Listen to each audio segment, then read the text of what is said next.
दोस्तों, सबसे पहले तो आप सभी को नमस्कार। मैं धर्मराज प्रसाद। अभी ना कुछ दिनों क्या बोलना गलत रहेगा, कुछ सालों से ना देश में अलग अलग देशों में खास तरीके का पैटर्न देखा जा रहा है।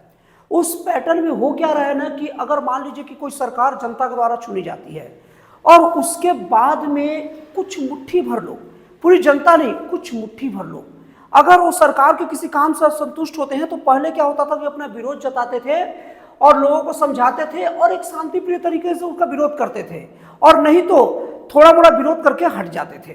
लेकिन अभी कुछ सालों में एक नया पैटर्न ये चला है। अब उसमें बाहरी शक्तियां भी उसमें योगदान देती है, फंडिंग भी होता है।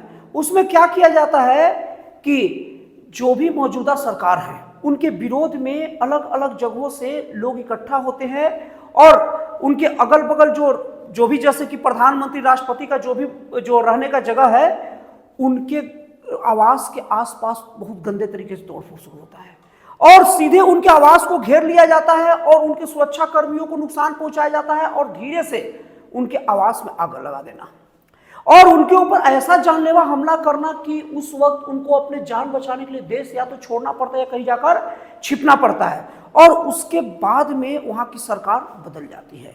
और इसको बड़े फक्र के साथ देश के सभी न्यूज चैनल और देश के बहुत सारे बुद्धिजीवी, शायद इन बुद्धिजीवियों को भी काम पर लगाया जाता होगा, ये बुद्धिजीवी भी उनका सपोर्ट करते हैं।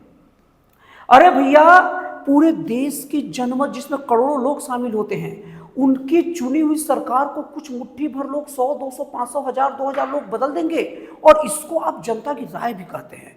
और इसकी शुरुआती तौर पर तो बहुत पहले से शुरू हो चुका है, ये तो 10-15 साल पहले से चल रहा है, लेकिन ये हल्का फुल्का होता था। लेकिन अभी 4-5 सालों में देखा जाए ना तो जैसे श्रीलंका के हालात देखिए, वहां के जो मुख्य प्रधानमंत्री आवास के साथ जो किया गया और उनके प्रधानमंत्री और राष्ट्रपति आवास में जो किया गया वो किसी छिपा नहीं है।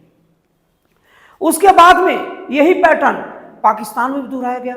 वहां की जो सरकार थी इमरान खान की, वो सरकार भी जनता के द्वारा चुना गया था और लोकप्रिय सरकार थी।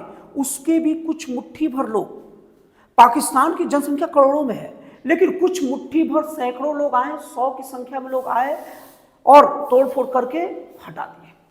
हालांकि उसके ऊपर सपोर्ट बाहरी लोग का था, लेकिन ये लोकतांत्रिक कैसे हो सकता है? और फिर बताया ना, बुद्धिजीवी काम पर लग रहे थे, बुद्धिजीवी इनका सपोर्ट भी कर देते हैं।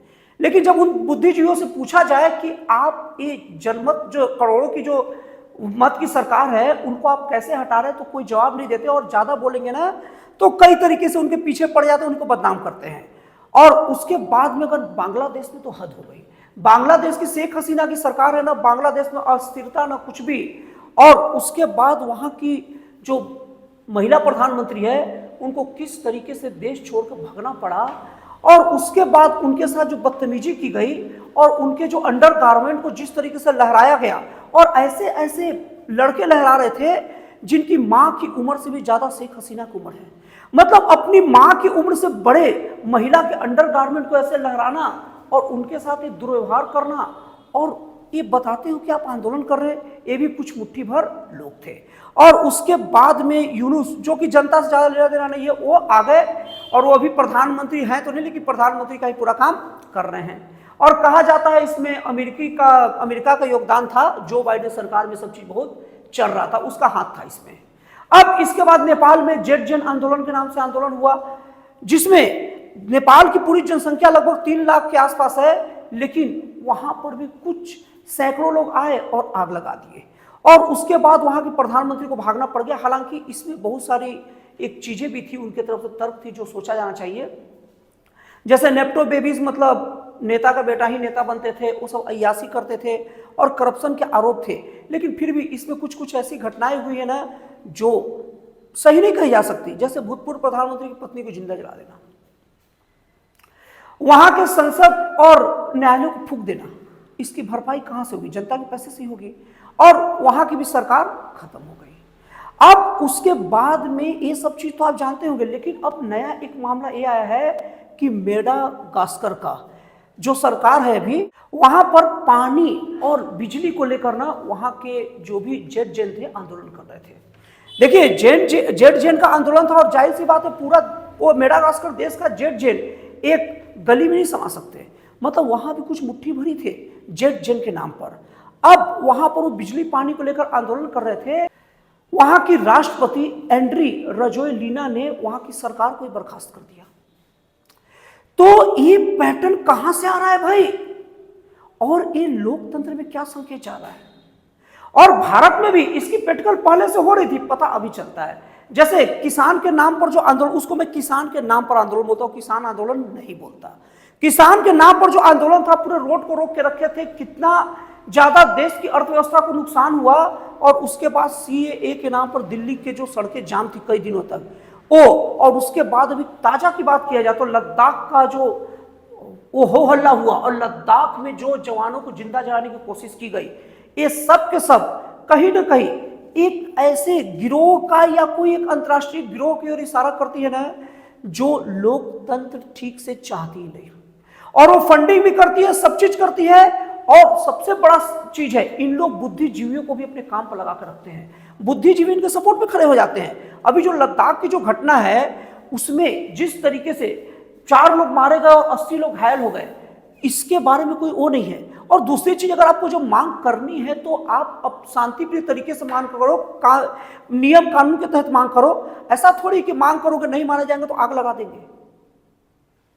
और आप कहते हैं हमारा अधिकार है, तो वैसा जो अधिकार की आप मांग कर रहे हो, वैसा अधिकार और वो क्राइटेरिया में देश के बहुत सारे अलग अलग क्षेत्र आते हैं, तो उनकी भी तो मांगे नहीं मानी जा रही है ना, क्योंकि उसकी क्राइटेरिया में भी नहीं आया है। तो क्या सब यही करेंगे? और मुझे एक बहुत सुखद चीज आप लोगों को बता रहा हूं कि ये भारत में नहीं चल पाया। भारत ही विश्व का एक भी ऐसा देश है जहां पर अशांति फैलाने की कोशिश भरपूर की जाती है, लेकिन यहां की सरकार इतनी दुरुस्त है कि अशांति नहीं फैलती। अभी आप अगर बरेली की घटना को देखा जाए तो बरेली की घटना, ये पुलिस के ऊपर पूरा हमला होने वाला था, वो तो वहां की सरकार दक्ष थी, जो उन लोग खदेड़ा, चप्पल तक छोड़ के भगना पड़ गया। तो ये सब कामों में बहुत ही अजीब लगता है और चौंकता हूं मैं कि इन लोगों का सपोर्ट के लिए बुद्धिजीवी वर्ग खड़े होते हैं। कई कई social media, YouTube, Facebook, Insta, यहां तक कि कई कई न्यूज चैनल भी इस घटना का सपोर्ट करते हैं। लद्दाख की घटना को कई लोग उनके मांग के आधार पर बात करते हैं, उनकी वाजिब मांग है, मांग वाजिब है, लेकिन मांग के नाम पर जो हिंसा किया जाएगा वो पूरी तरीके से गैर वाजिब है। तो इस तरीके से देश किस जगह जा रहा है, प्लीज आप लोग कमेंट करके बताइए। और आप लोग मुझे बताइए कि अगर आप मेरे से सहमत हैं तो कितना सहमत है, और पूरा सहमत है तो ही बताइए, और अगर आप मुझसे सहमत नहीं है वो भी मुझे बताइए, और नहीं होने का वाजिब कारण के साथ बताइए। और कुछ ऐसे यहां पर हैं अंध विरोधी टाइप के लोग, अंधे टाइप का मैसेज करके मुझे कोई कमेंट मत करिए, ऐसा मैसेज मत करिए कि आपका बोलना गलत है। मेरा बोलना कहां गलत है जरा समझाइएगा। और बेमतलब का मैसेज करिएगा तो जाहिर सी बात है मैं आपको हाइड कर दूंगा, तो फिर आप ऐसे ही फड़फड़ाते रहिएगा, मेरे पास तो मैसेज पहुंचेगा नहीं, और ना मेरे चैनल में आपका मैसेज दिखेगा। एक वाजिब जेन्युइन मैसेज करिए और जेन्युइन कमेंट करके मुझसे पूछिए और बताइए मुझे कि मैं गलत कहाँ हूं, और अगर मैं सही हूं तो मेरा प्रोत्साहन करके बताइए कि आप बहुत सही है, आप यहाँ सही है। तो दोस्तों, आपको ये वीडियो कैसा लगा आप कमेंट करके जरूर बताइएगा। तो फिर मिलते हैं वीडियो में एक नए, एक जन कल्याणकारी और एक राष्ट्रवासी प्रेरित नए विचारों के साथ।